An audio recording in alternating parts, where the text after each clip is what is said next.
Haleluya, haleluya. Imbuto n'ijambo ry'Imana, umuvye nawe ni Kristo.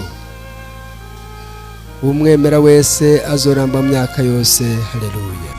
Nzobarungikira umuhanuzi kandi nzoshira amajambo yanje mu kanwa kiwe. Mu gisomwa ca mbere cavuye mu gitabo c'amategeko igigabane ca 18 kuva ku murongo wa 15 gushika kwa 20. Aho Imana iciye kuri Musa igomba kumenyesha igihugu c'Isirayeli ngo kimenye abahanuzi b'ukuri bazovugira Imana bakoresheje akanwa kabo kandi abe ariyo bazokumvira.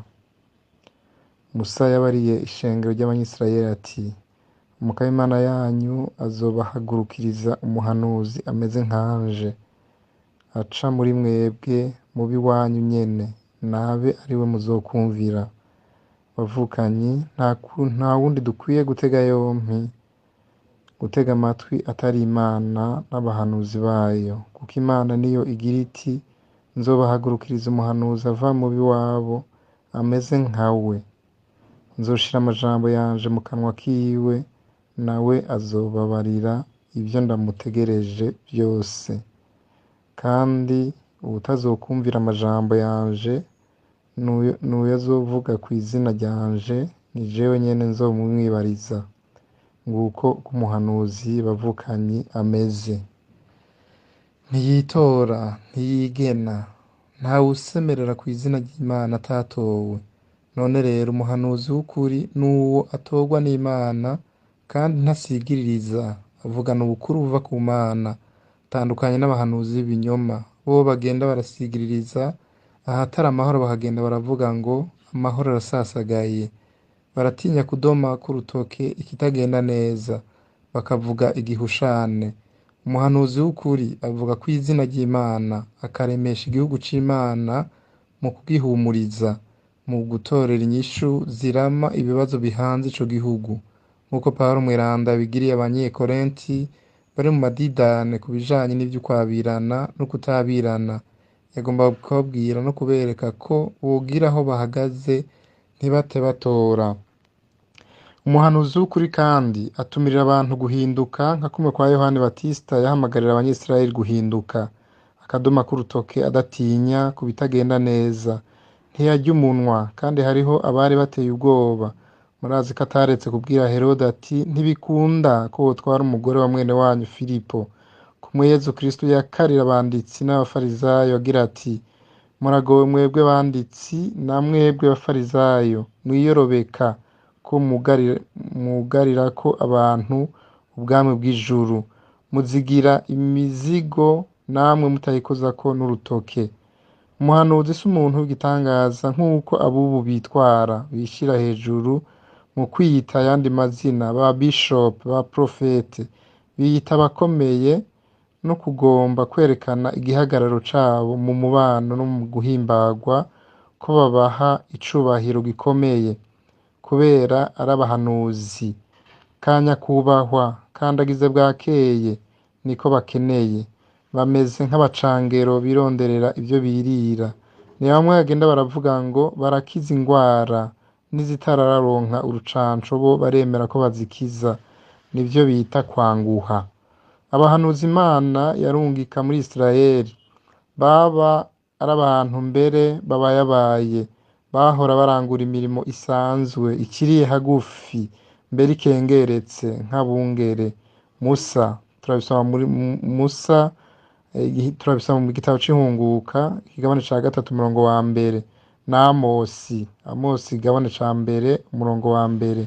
Aho abubu babona ko babibereye, babishoboye, abo muri Isirayeli babonamo ko iryo banga ryo kuvuga ico Imana ibatumye rihambaye, mbere bakagira n'ubwoba. Nka Yeremiya yagize ati: ndacari muto.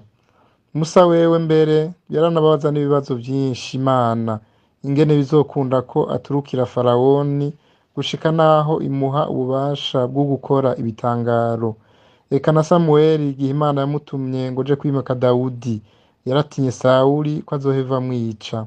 Ubukomezi bw'Imana bwarabafashije, baraheza bararangura neza ubwo butumwa. umwanditsi w'ikete ryandikiwe Abahebreyi arerekana ko mu bihe byinshi no mu buryo bwinshi Imana yayagiye kera ba sokuru iciye ku bahanuzi. Muri iyi minsi y'imperuka naho yatuyagiye iciye ku mwana wayo yashinze kuba samuragwa wa vyose. Tuvyisomera mu ikete ryandikiwe Abahebreyi igabane ca mbere umurongo wa mbere. Akaba mbere umuhanuzi w'igitangaza aza kura abandi bose. Musa mushasha, Yeremiya mushasha, eka abahanuzi bose bari imburi ya Yezu, we yaje afise ububasha bw'Imana nk'uko yavyerekanye umunsi urizina mw'isinagogi Kafaranawumi mu kwigishanya ubukuru, abantu bagatangara, kanatsinda niwe jambo akanavugana ubukuru n'ububasha. Abumvise inyigisho yiwe ivuye ku bukuru babonye ko itandukanye n'iy'abanditsi n'abigisha, bobo mbera kenshi ntibanabishire mu ngiro, bivugira bati muraraba ivyo mvuga ntimuraba ivyo nkora. Yarerekanye kandi ubwo bubasha mu kwirukana amashinga yari yiziziye umuntu agira karamukiza. Ni Yezu Mukama n'Umukiza. Nta kiganira aha amashetani, naho yoba avuze ko amuzi ari umweranda w'Imana, arayanumya akayirukana mu muntu, kuko umuntu afise agaciro gusumvya ayo mashetani. Natwe twararonse ububasha ku mashetani mw'ibatisimu, igihe twasigwa ya mavuta tukaba twabaye abasaserdoti, abahanuzi n'abami. None rero duhamagariwe kugendera iryo teka muri iyi si ya none, ata numwe avuyemwo. Ntituritekere mu vyatsi, muze turitware nk'abatwaye inzabya z'ibumba, tugende twiyengenga kubera iryo teka twatewe.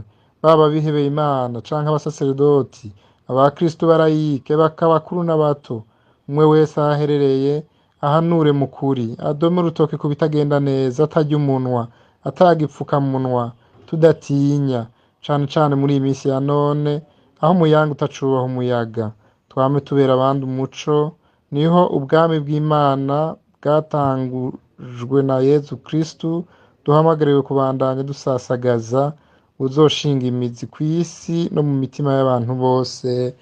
Amen. Yari Patiri Celestino Bindigiri. Imana ibahezagire mwese.